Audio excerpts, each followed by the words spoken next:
My abiding memory of Sean up in Beach Hill College, the sessions up there were one of excitement. It was always an exciting time to go up and show what you could do for Sean. The word freeze is a big thing when I think of Sean.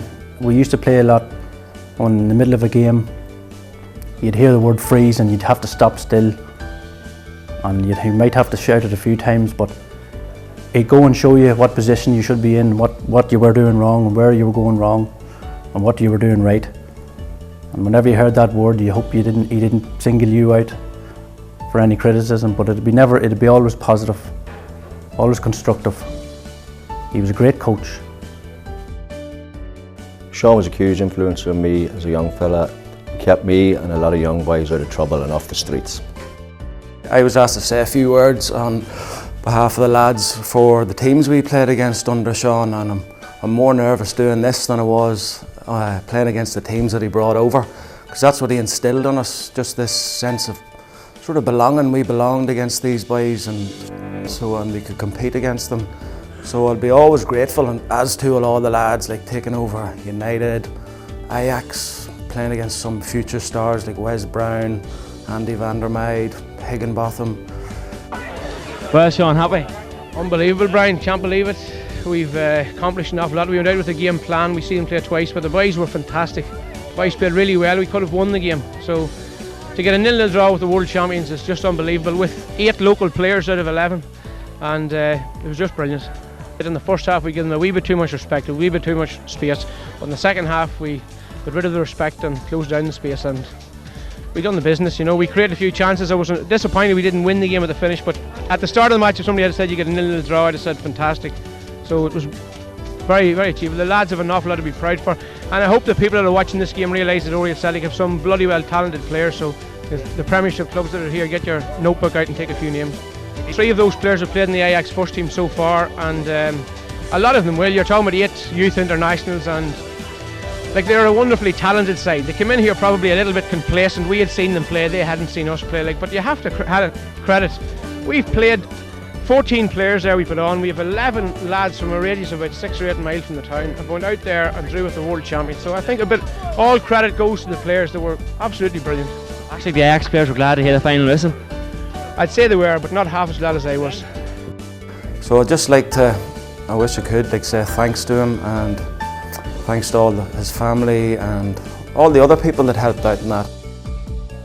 Basically, he played a massive hand in me getting, first of all, up to play with Belvedere in Dublin, where we were scouted, and even when I was in England, any time I had a problem or anything, he'd be the first man I'd rang. He also gave me my first international cap, and even the day we done the meeting in the team room and he named me in the team, he'd give me that big of a speech in front of the lads. I would have walked through a wall for him. He was that kind of a character. In 1981 and 82, Sean Mc Caffrey took us over to Isle of Man.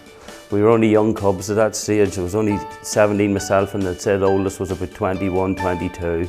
And he got free tickets to watch an Isle of Man selection versus Manchester United selection. Mostly reserves, but there's guys like Mark Hughes, a young Mark Hughes, Laurie Cunningham,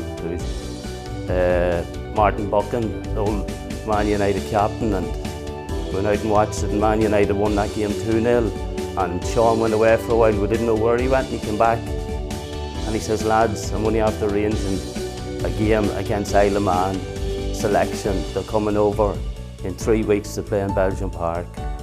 To me, we found it hard to believe how he was only away 10 minutes and he had all this arranged, and it just goes to show the man, you know. But I remember even after that there, Belgium Park, never saw the like. It was like Wembley, Sean.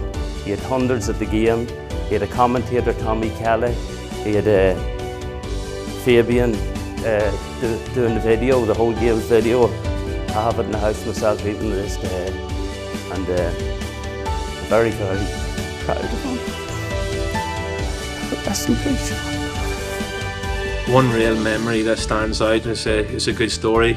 We were playing up in St Pat's Athletic Ground, and I think it was under 17 or under 19 qualifier, and we were playing Turkey, who had a really good team at the time. We were 2-0 up at half time, and Sean came in, he was going mad, and a couple of lads couldn't understand why he was going mad, but he said his team talk and that, and was kicking and banging the table and that, and Robbie just went up to him and put his arm around his shoulder and says, "Sean, what's wrong?" And Sean, everything was wrong with Sean, and, you know, he says, how would everything be right? And he goes, "My left winger is bloody shite," and that was Robbie. So no, he was a great man. You could have a bit of fun in that with him as well, but he's a very intelligent football man, and sadly missed.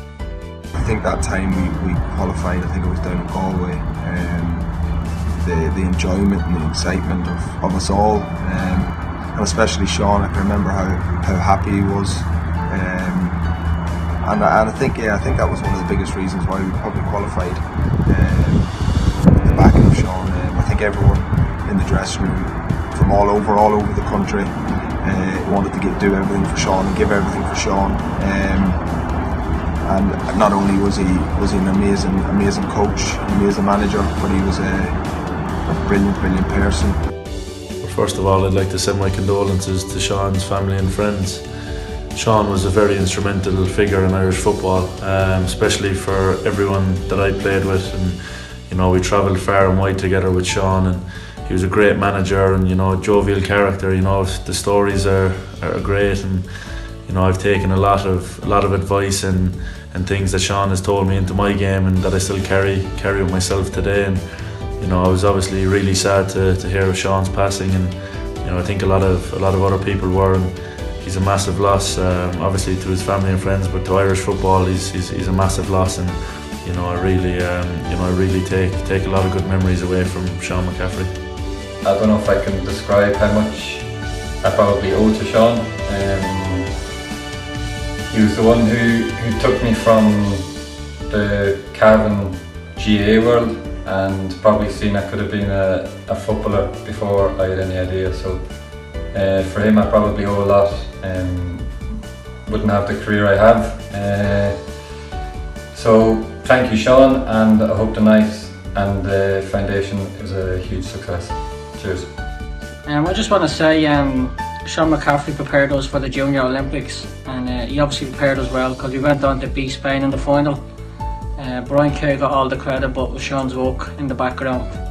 And then Sean actually took us in the under-17s and under-19s Orient Internationals, and we went very close to qualifying for the tournaments, and that's one of my biggest regrets if Sean Mc Caffrey had taken our Ireland team to the big championships, because for me he was a special person, and he was a good man on the training pitch, and someone who I had a lot of time for. Hi everyone, I'm just taking time out from my training camp here in LA, and I hope to see you all there on the night. Sean was very close to our family, and he often gave us tickets for the Ireland international games. Sean was often in attendance at my amateur fights, and he gave me great words of encouragement, which I still take into this day, and has given me great confidence in myself. So I hope you all have a great night, and remember, keep punching for the Sean Mc Caffrey Foundation. Frank the Bank, that's what he used to call me. I was one of the lucky ones to play for Sean in his first managerial role with Monaghan United. Sean took us over when we were in around the age of 17 to 18 years of age. And he told us that we'd be playing League of Ireland football within 2 years, and we were. Those great times we had in Monaghan, Sean, training, travelling the length and breadth of the country. And it was all down to the master, and that was you, Sean. Your influence on and off the playing pitch, your positivity, your charisma, your personality. You would never let us down. You would always stand by us, no matter what. You were 20 years ahead of your time, Sean, and everybody knew it. And we all love you. I suppose my lasting memory of Sean would have been in the under-17 European Championship qualifiers up in the old Terryland Park, as it was then. And we went into the final game needing to beat a very good Portugal team, and hoped that Greece drew in the other game with Germany, which was on at the same time. And before the game, Sean got one of the coaches to put on the Any Given Sunday inch by inch speech, and you know, usually you would kind of see that as a real cliche thing for a manager to do, but Sean being Sean, you know, almost made it seem relevant to that night, and he just explained in his team talk that it was going to take all of us to go that extra inch for each other, to make sure that we got over the line and that we did our job, and you know, with a bit of luck the result would go for us in the other game, and we'd qualify by the skin of our teeth or by an inch, as Sean put it that night. And I suppose I always just thought that was a great piece of management. Sean had a brilliant way with words, and he had a brilliant way of motivating you before games. And he made you really want to run through a wall for him, really. So that was Sean, and he's going to be a massive miss to football, and I'll always thank him for giving me the opportunity to play for my country and giving me my first cap. So I'll always remember that. This message is a tribute and a message in memory of Sean Mc Caffrey. Sean was someone who I didn't know really well, but someone that I came across during my time when my son Anton represented the Republic of Ireland, something that I'll always be proud of. And obviously Sean was one of the guys that gave him that opportunity. It's obviously very sad, his passing, but the great work that he's done in the past and now with the foundation will ensure that Sean's legacy and the great work will continue. But like I say, so sad to lose a colleague in terms of coaching and a good man, but I'm sure his memory will be kept alive with the legacy of the foundation and all the great work that will go on in the future. Every so often in life a person comes along that has a true impact upon you.